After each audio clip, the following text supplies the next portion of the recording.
বাউল TV Tangail, হৃদয় ধনবাড়ি, চেতনায় Bangladesh. Like দিন, share করুন, সাবস্ক্রাইব করুন এবং কমেন্ট করে জানিয়ে দিন আপনাদের মতামত। দেশ ও প্রবাসী বন্ধুরা,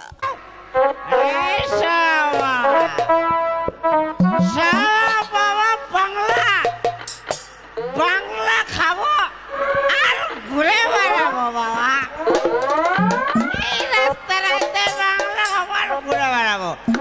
আগে বলতো হরেন বাবু বাবা, এখন বলে হইরা রে। আগে বলতো হরেন বাবু, এখন বলে হইরা রে। আগে বলতো হরেন বাবু।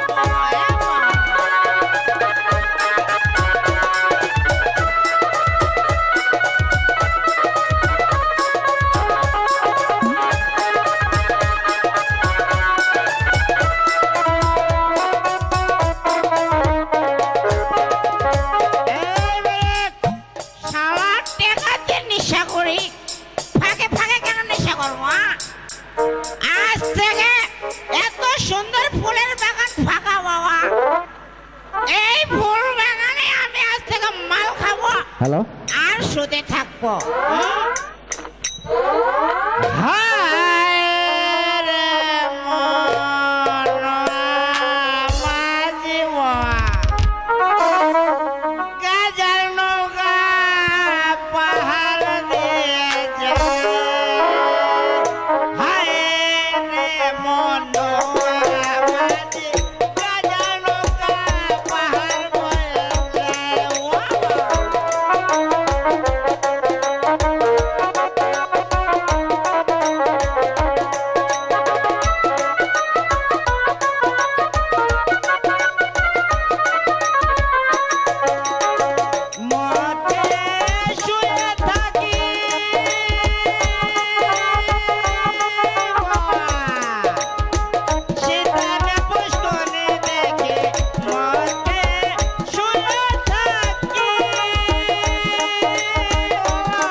সারা বাংলা এই সারা তুই এত খারাপ কেন?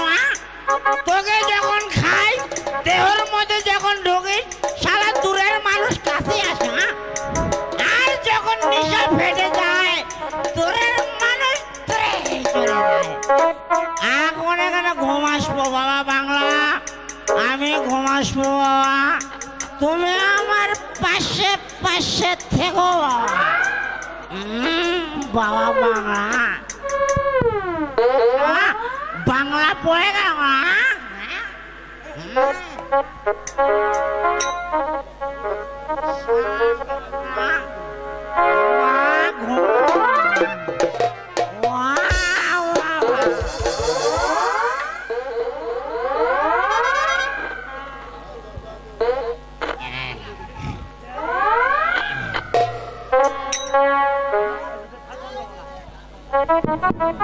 হ্যালো, কি বাগানে আজ অনেক ফুল ফুটেছে। কতদিন ধরে বাগানে আসি না, আজ আমি আমার ইচ্ছা মতো ফুল ছিঁড়ব।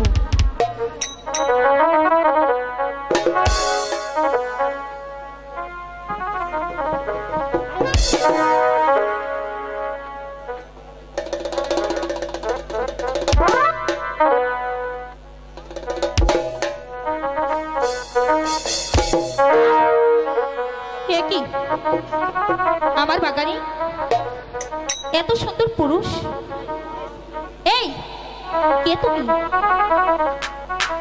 আমার বাগানে তুমি প্রবেশ করেছো কেন? বাড়ি সে তো কথাই বলছে না। ঠিক আছে, কিভাবে তোমাকে কথা বলাতে হবে তা আমার বেশ ভালো করেই জানা আছে। কে গো তুমি শুয়ে আছো ফুলের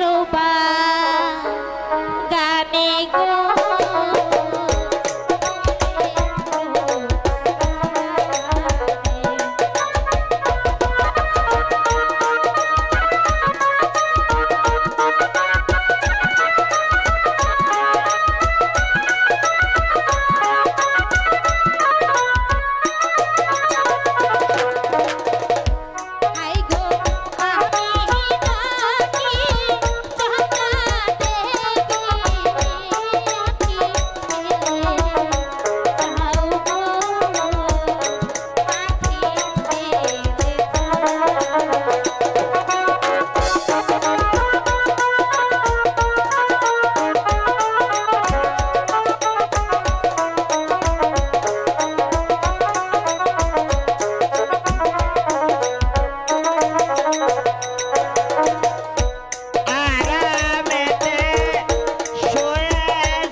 ভয় পাবো?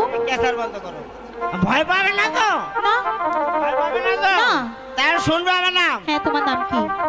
আতি গুন্ডার নাতি আমি, পাতি গুন্ডার ছেলে গো, পাতি গুন্ডার ছেলে। হাই গো আমার নাম কি হেকমত গুন্ডা,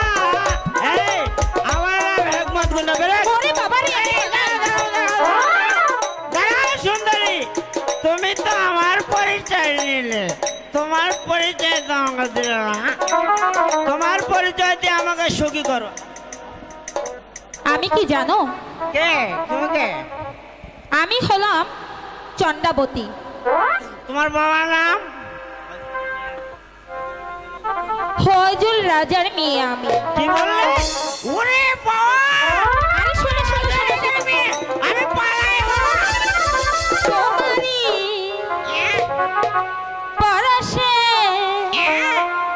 জীবন আমার গো ধন্য হলো। তুমি যে আমার চির আশার আলো,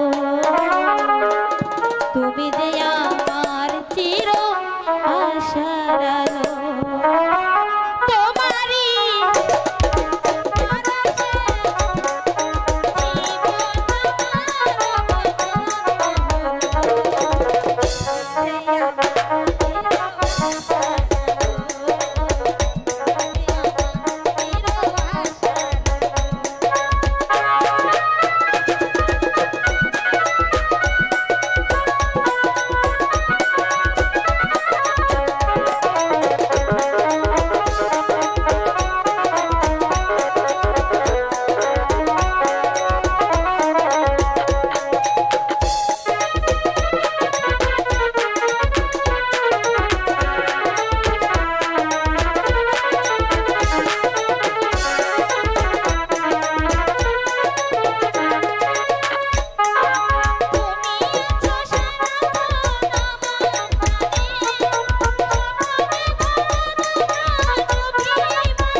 কেন আমার সিন্ধুকে? এই সিন্ধুকে কখনো মানুষ থাকে নাকি? হ্যাঁ থাকে। তুমি জানলা কেটে দিবে তো? হ্যাঁ আমি তোমার জন্য ওই সিন্ধুকের ভিতরে জানলা কেটে। সত্যি বলছো? সত্যি সত্যি, এক সত্যি, দু সত্যি, তিন সত্যি। চলো এখন যাই। তুমি যে আমার আশার আলো, তুমি যে আমার। রানীরাজ লক্ষ্মী তুমি আজ নেই রেখে গেছ চিঠি। সাধারণ হিন্দু মুসলমান প্রজারা দাবি জানিয়েছে আমাকে তৃতীয় দ্বার গ্রহণ করতে হবে। হে ভগবান, আমি তোমার গা ছুঁয়ে শপথ করে বলেছিলাম আমার জীবন থাকতে আমি আর তৃতীয় দ্বার গ্রহণ করব না, কিন্তু প্রজাদের কথা ভেবে আমি মন্ত্রী জং বাহাদুর কাছে 7 দিন সময় নিয়েছি। হয়তো কিছুক্ষণ পর এসে মন্ত্রী জং বাহাদুর এসে বলবে। মহারাজ, মহারাজের জয় হোক। মহারাজ, প্রজাদের কথা একবার ভেবে দেখেছেন মহারাজ? হ্যাঁ, ভেবেছি মন্ত্রী জং বাহাদুর। মহারাজ, লাখো লাখো হাজার হাজার প্রজাদের কথা আমি ভেবে দেখেছি, কিন্তু ভাবছি মন্ত্রী জং বাহাদুর এই বুড়ো বয়সে কে আমাকে কন্যা দান করবে? মহারাজ, মেঘ না চাইতেই জল। শান্তিপুরের অধিপতি অজয় রাজের একমাত্র কন্যা চন্দ্রাদেবী স্বয়ম্বর আয়োজন করেছে মহারাজ। চলুন না এই মুহূর্তে আমরা সেই স্বয়ম্বর সবাই যোগদান করি। কিন্তু ভাবছি মন্ত্রী জং বাহাদুর মহারাজ, সেনাপতি মীর কাসেম যে বাধা দেবে। মহারাজ, সেনাপতি মীর কাসেমকে বলবেন রানী রাজলক্ষ্মী মৃত্যুর পর মনটা আমার চঞ্চল হয়ে উঠেছে, তাই ভাবছিলাম আমি একটু শিকার করতে যাব মহারাজ। ঠিক আছে মন্ত্রী জং বাহাদুর, সত্যি তোমার বুদ্ধির তারিফ করতে হয়। আয়, কে কোথায় আছিস? সেনাপতি মীর কাসেমকে। মহারাজের জয় হোক, মহারাজের জয় হোক। বলুন মহারাজ, আমাকে কি জন্য স্মরণ করেছেন?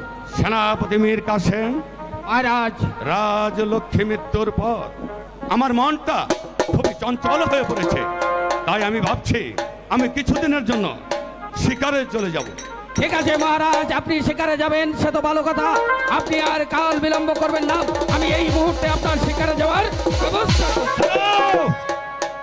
সেনাপতি মীর কাসেম, মহারাজ, তুমি আমার বীর বিখ্যাত সেনাপতি, তাই তোমাকে আমার এই রাজ্যের ভার দিয়ে আমি চলে যাব মন্ত্রী জং বাহাদুরকে শিকার করতে।